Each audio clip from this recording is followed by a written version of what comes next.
Ever wonder why some people attract success like magnets? They've mastered a powerful psychological trick, acting as if they've already achieved their dreams. Meanwhile, you grind, you wait, you second-guess, and the life you crave slips further out of reach. Why does it burn so deeply when you see others rising while you feel stuck? Why does it tear at your confidence when you realize hard work alone isn't enough? The uncomfortable truth is this: success doesn't come to those who wait to be ready. It comes to those who decide they already are. You don't get what you deserve. You get what you believe yourself worthy of, long before there's any proof. Today, we're pulling back the curtain on the hidden power of identity, the silent force that's been shaping your reality without you even realizing it. If you're ready to stop rehearsing failure and start living like it's already yours, stay locked in, because what you're about to learn could change everything. The power of positive pretending. Why do we so often fall short of our own expectations, clinging to the safety of the familiar rather than reaching for our dreams? It's a conundrum that has puzzled philosophers and psychologists alike. But what if the secret to success is simpler than we think, embedded not in the actions we take, but in the persona we embody each day? This concept isn't a modern-day self-help gimmick. It's rooted in the age-old wisdom of Stoic philosophy, which teaches us to create our reality through the power of perception. Let's explore this intriguing idea of positive pretending. It's a practice where you step into the shoes of your future self, the successful, confident, accomplished version of you. Carl Jung once remarked, "Until you make the unconscious conscious, it will direct your life, and you will call it fate." This aligns seamlessly with our concept. By consciously acting as if you have already achieved your goals, you begin to elevate your subconscious expectations of yourself. Aristotle taught that we are what we repeatedly do, implying that excellence then is not an act, but a habit. When you adopt the daily habits of your successful future self, you're not pretending in the superficial sense. You're training your psyche to internalize these success habits as your new norm. Your mind gradually stops seeing your actions as acts of pretense and starts recognizing them as reflections of your true self. Plato discussed the importance of shaping one's destiny through rigorous self-discipline and understanding of the self. In the context of positive pretending, this could be seen as the discipline to remain consistent in your new role. It's about maintaining the belief in your transformed identity, even when external successes have yet to materialize. Nietzsche's philosophy encourages the embrace of one's life with all its challenges, asserting that becoming who we truly are involves much struggle and reinterpretation of our own stories. Through the lens of positive pretending, this struggle is internal. It involves battling against our old narratives of limitation and inadequacy, and affirming, "I am capable and I am deserving of success." Moreover, when you embody this mindset, you're not merely waiting for external validation, you're creating it from within. This doesn't just change how you view yourself, it fundamentally alters how you interact with the world. Your interactions, your work, and your relationships begin to reflect this new, empowered identity. This shift is profound, for as Socrates might suggest, the key to wisdom is knowing oneself, and through positive pretending, you come to know the more capable version of yourself. Remember, the journey of embodying your future successful self is not about deception. It's about transformation. It's about aligning your external actions with your internal potential, and in doing so, transforming the potential into reality.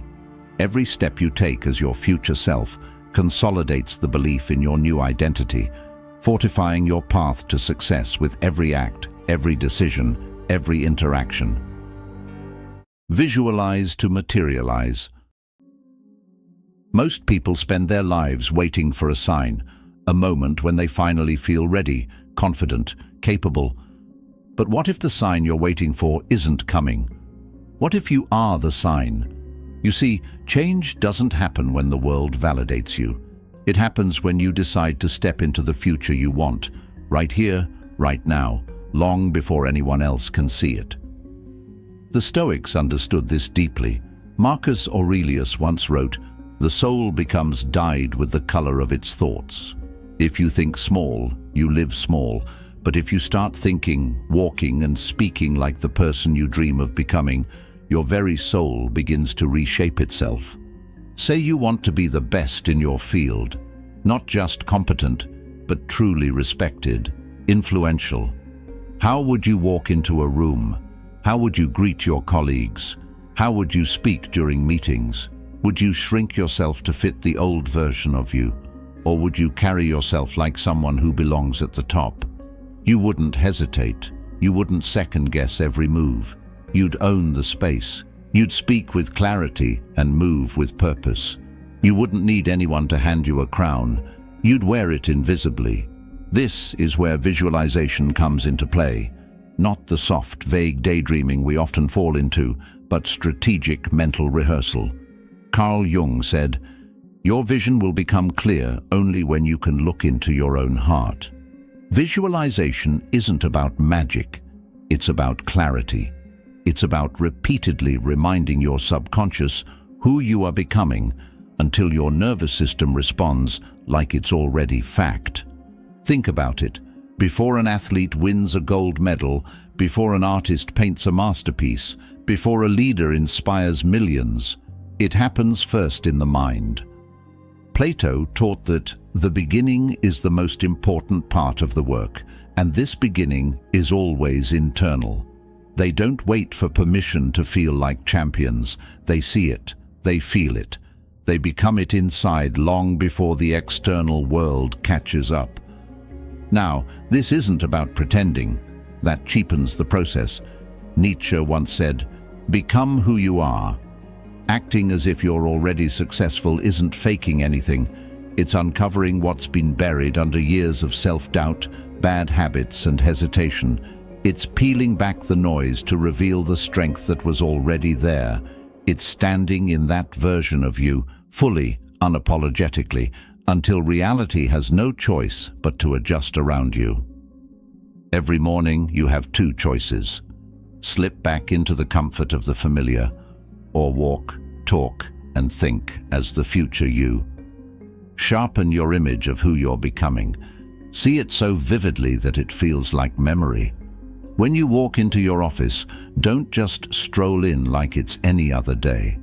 Walk in as the leader, as the innovator, as the person people turn to when it matters most. When you speak, speak like someone whose voice carries weight, because you believe in the value of your words. Socrates believed that the secret of change is to focus all of your energy not on fighting the old, but on building the new. That's the heart of visualization, building the new, not by tearing yourself apart for what you aren't yet, but by fully stepping into what you are capable of becoming. And here's where it gets powerful. Your subconscious mind doesn't know the difference between a vividly imagined reality and a real one. It responds to emotion, belief, and repetition. That's why when you dress sharper, stand taller, and speak more decisively, your brain wires itself to match those behaviors. It's not an act, it's a rewiring, a reconditioning of your very identity. No one will hand you permission slips to become great. No moment will feel perfect enough to start. The only permission you need is the one you give yourself today. Visualization isn't just a tool for the dreamers, it's the blueprint for the doers, the people who dared to see themselves as more before anyone else could. Start now, see it, speak it, walk it. Let your life catch up to the vision you hold so vividly in your mind. And remember, the world will mirror the way you see yourself far more often than you think.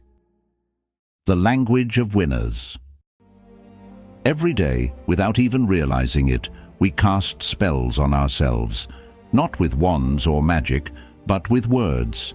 The things you tell yourself over and over carve deep paths into your mind.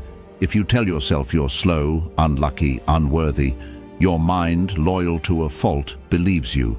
It obeys your commands without question. This isn't just motivational talk, it's hardwired psychology. Carl Jung warned, words are animals alive with a will of their own.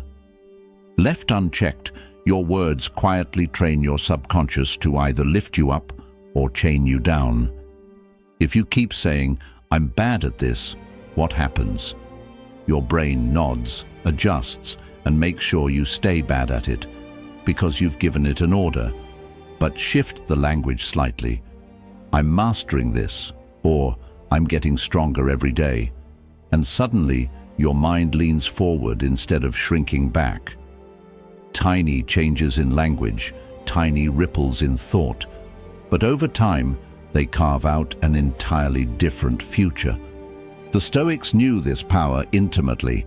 Epictetus taught, "It's not things themselves that disturb us, but our judgments about them." Language is how we shape those judgments. It's the filter between raw experience and how we choose to understand it. If you describe every obstacle as a disaster, life feels overwhelming. But if you describe the same obstacle as a training ground, it transforms into something empowering, a forge instead of a graveyard. Plato believed that the soul is moved by the words it hears. If your inner dialogue is constantly filled with doubt and limitation, your soul starts shrinking, hiding, retreating. But when you flood your self-talk with strength, patience, and purpose, the soul expands. It stands taller, it fights harder, it reaches for more. Words don't just describe reality, they create it. Aristotle said, "We are what we repeatedly do, but we also are what we repeatedly say." Your nervous system tunes itself to the stories you tell. Say you're overwhelmed enough times, and overwhelm becomes your default state. Say you're evolving and growing even in the middle of chaos, and growth becomes your default identity. Nietzsche, never one to shy away from uncomfortable truths, said, "All great things must first wear terrifying and monstrous masks in order to inscribe themselves on the hearts of humanity."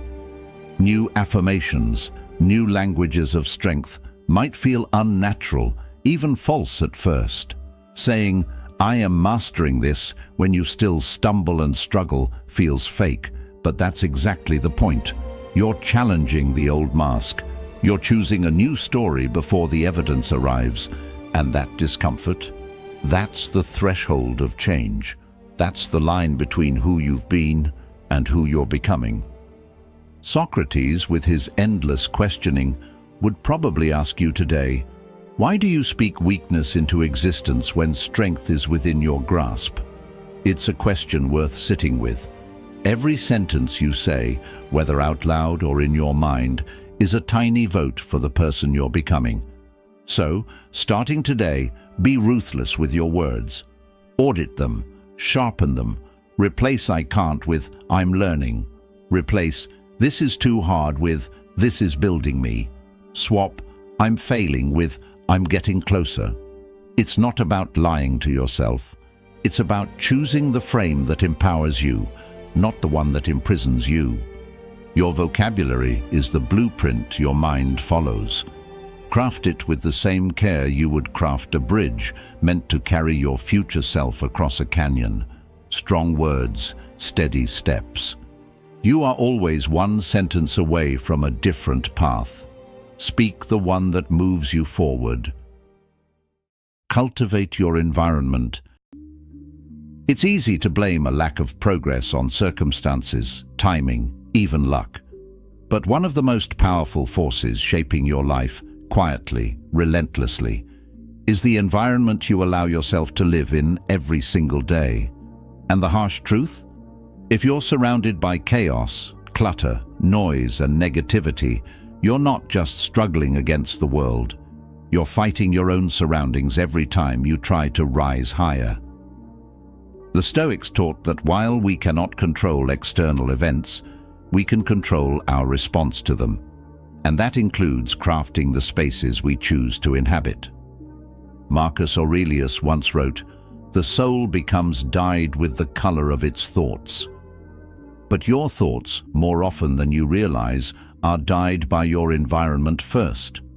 Walk into a space that's disorganized and suffocating, and your mind mirrors that energy. Walk into a space that's clean, sharp, and purposeful, and suddenly you stand taller, breathe deeper, think clearer.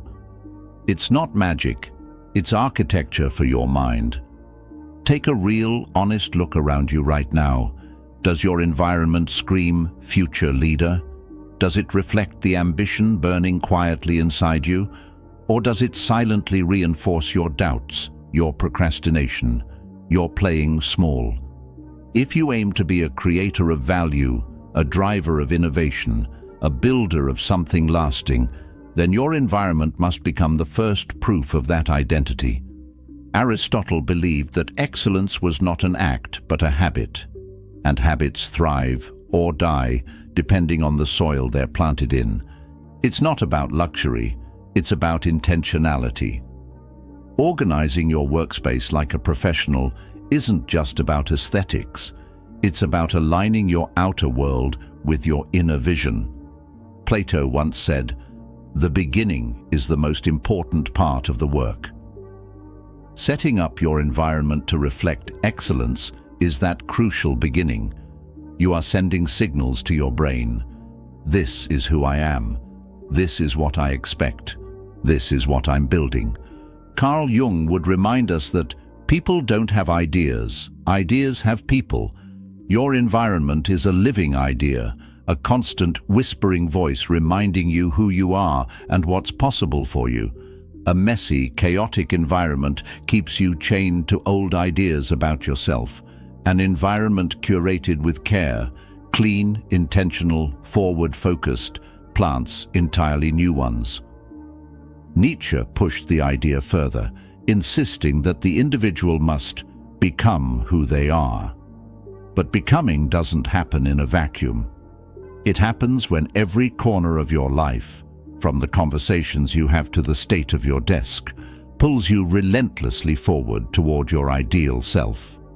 Socrates believed that the unexamined life is not worth living. Examine your environment. What does it say about your seriousness, your discipline, your dreams? When you clear the clutter, you don't just create physical space. You create mental space. Space for sharper ideas, bolder decisions, deeper focus. Start small if you need to. Clear off your desk completely. Add one symbol of the life you are building, a book, a quote on the wall, a carefully chosen tool of your craft.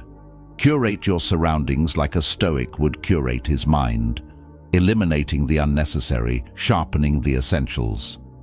Remember, your environment either anchors you to the past or catapults you toward the future.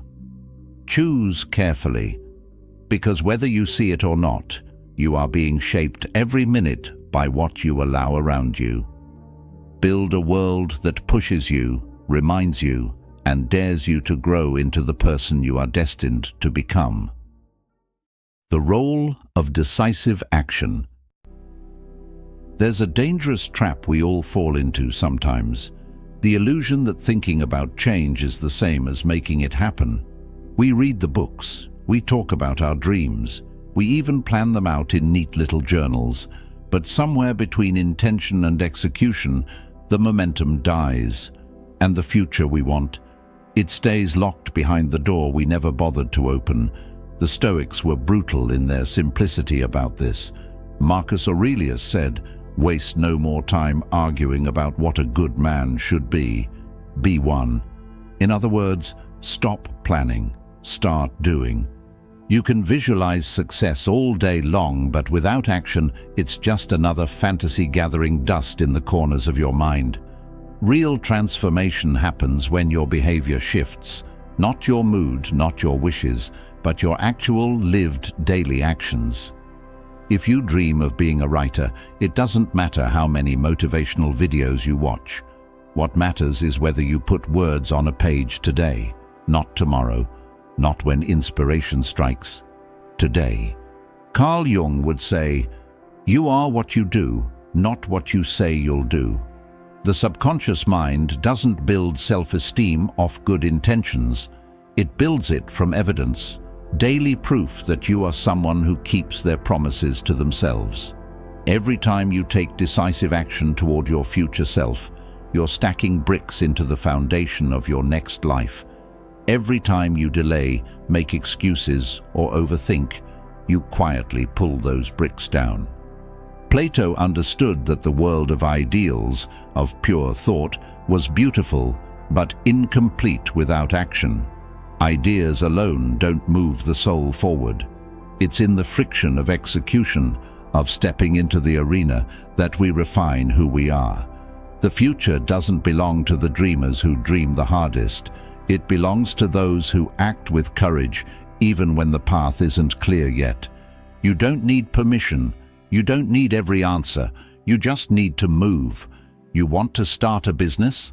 Start laying the bricks now. Research your market. Build a rough plan. Reach out to someone who's already done it. You don't need $1 million idea to begin. You just need the decision that your old life isn't enough anymore. Nietzsche spoke often about the will to power, that inner force that pushes us to overcome ourselves, to expand beyond who we were yesterday. Decisive action is the manifestation of that will. It's messy, it's uncomfortable, it demands that you sacrifice the security of preparation for the uncertainty of motion. But without that leap, you remain a ghost haunting your own potential. And don't confuse bold action with reckless action. Aristotle wisely advised that virtue lies between excess and deficiency, courage, not recklessness, decisiveness, not desperation. Every step you take should be anchored in your larger vision, even if it's a small, imperfect step. This isn't about sprinting blindly. It's about steady, intentional movement, aligning each action with the person you're determined to become. Socrates once asked, "How much better to get wisdom than gold? To get insight rather than silver. But wisdom without action is like gold locked in a chest you never open. You can know all the right things. You can believe all the right philosophies. But if you don't move, if you don't step forward when it's messy, scary, and uncertain, all that wisdom is wasted." So the question isn't, are you dreaming big enough? The question is, are you acting bold enough? You create the life you want through the steps you take when nobody is clapping for you yet, when no one is watching, when it would be so easy to delay just one more day. Every bold move you make now sends a signal into the future, carving out the life that's waiting for you, if you dare to claim it. So stop waiting for someday. Stop waiting to feel ready. Start acting like the person who refuses to leave their future in the hands of chance. Because decisive action isn't just a strategy. It's the announcement to the universe that you're serious. And the universe, as the Stoics would remind us, has a way of yielding to those who are willing to meet it with relentless will. Consistency is key. There's a cruel trick life plays on us. It lets us feel motivated for a moment, just enough to dream big, but not long enough to actually change. We get fired up for a day, maybe a week. We act bold. We move with purpose. And then, almost without noticing, we slide right back into old patterns. It's not because we're lazy or broken. It's because true change isn't sparked by big moments. It's built through tiny, relentless, almost boring acts of consistency. The Stoics understood this deeply. Seneca once said, "Most powerful is he who has himself in his own power." And you only gain that kind of self-mastery through daily discipline, not bursts of inspiration. When you decide to act as if you're already the person you want to become, it can feel electrifying at first. You speak differently. You move with confidence. You dare to think bigger. But if you only do it when it's convenient or exciting, nothing truly shifts. Your nervous system, your habits, your self-image, they only rewire through repetition. Carl Jung put it best: you are what you do, not what you say you'll do. Your subconscious doesn't listen to your promises. It watches your patterns. Consistency is the glue. It's what ties everything else together. The visualizations, the decisive actions, the elevated environment, the upgraded language. Without consistency, they're just moments. With consistency, they become identity. Aristotle taught that we are what we repeatedly do. Excellence, then, is not an act, but a habit. Every morning when you wake up, the world asks you one silent question: who are you today? And every action you take is your answer. It's not about grand gestures. It's about waking up and asking yourself, what would the future me do today? And then doing it, even if it's uncomfortable, especially if it's uncomfortable. Plato believed that the discipline of habit was one of the highest forms of self-education. In his view, real power came from aligning your daily behavior with higher ideals, not once in a while, but continuously. When you build the muscle of consistency, you stop needing motivation to get moving. You just move. You stop negotiating with yourself every morning about whether you feel like it. You just act in accordance with the identity you've chosen. Nietzsche once said, "He who has a why to live can bear almost any how." Your why, the person you are becoming, fuels the discipline to show up daily, even when you're tired, discouraged, or doubting. Because consistency isn't about perfection, it's about stubbornly refusing to abandon your future for the comfort of today. Think of a stone cutter hammering at a rock. Maybe nothing happens for the first 100 strikes. No cracks, no visible progress. But on the 101st blow, the rock splits open. It wasn't that one strike that did it. It was all the strikes that came before, patiently, persistently, stacking pressure against the impossible. Socrates would have asked, "Are you willing to do the small, unseen work that greatness demands?" Because that's what real consistency looks like. Showing up when no one is watching, practicing when there's no immediate reward, investing in yourself when the results are invisible. Each small choice, writing the page, hitting the gym, organizing your workspace, choosing your words carefully, stacks up like layers of armor around your new identity. And over time, something incredible happens. It's not just effort anymore. It's who you are. The world rewards the persistent, not the perfect. The future belongs to those who choose, day after day, to act in alignment with the life they want, even when it's easier to slip back into old habits. Consistency isn't sexy. It's not always exciting, but it's how you turn potential into proof.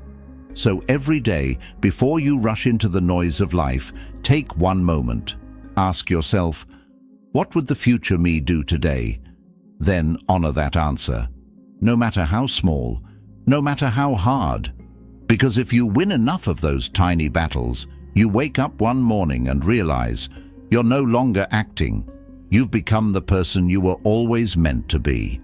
Every small step you take, every decision to act in alignment with your future self, is a quiet revolution. It's the invisible work that builds an unstoppable life. Remember, you're not waiting for transformation. You're living it with every choice you make.